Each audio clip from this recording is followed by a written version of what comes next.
1-month-old na nga ang anak ni Joyce Ching at Kevin Alimon na si Baby Olivia. Isinelebrate nga na mag-asawa ang first month ng kanilang anak. Nagbahagi nga ng short video clip itong si Joyce Ching na masaya nilang isineselebrate ng kanyang asawa ang first month ng kanilang first baby. Mayroon nga itong inihandang cake para dito sa kanilang munting prinsesa. Makikita nga sa videong ibinahagi ni Joyce Ching na napakasaya nila ngayong mag-asawa na mayroon na nga silang baby at masaya nga nilang isineselebrate ang unang buwan ng kanilang anak na si Baby Olivia. Mayroon nga din silang pabalun na nakasulat ay 1. Ang ibig sabihin nga nito ay 1-month-old na itong si Baby Olivia.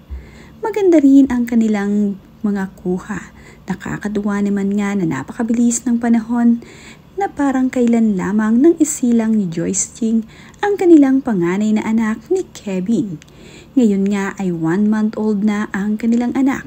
Abalang-abala nga ang mag-asawa sa pagsindi ng kandila para sa birthday cake ng kanilang anak.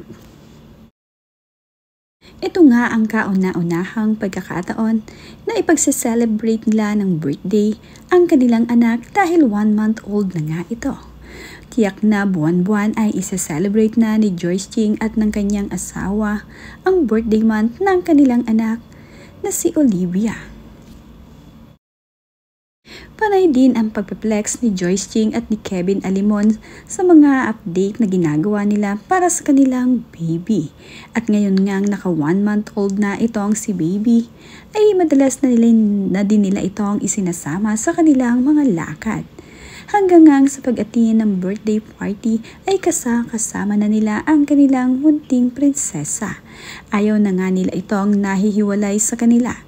Kagaya na nga lamang ng birthday party ni Tio ay isinama nila itong si Olivia.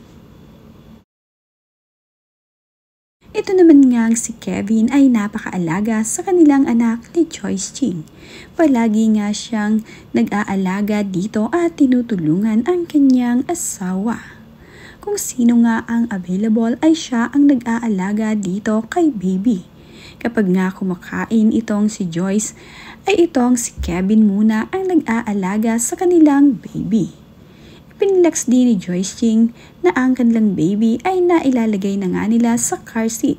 Kapag nga sila ay mayroong lakad, ay inilalagay na nila ito dito sa car seat upang ito ang magsilbing kanyang lagayan habang sila ay nasa sasakyan.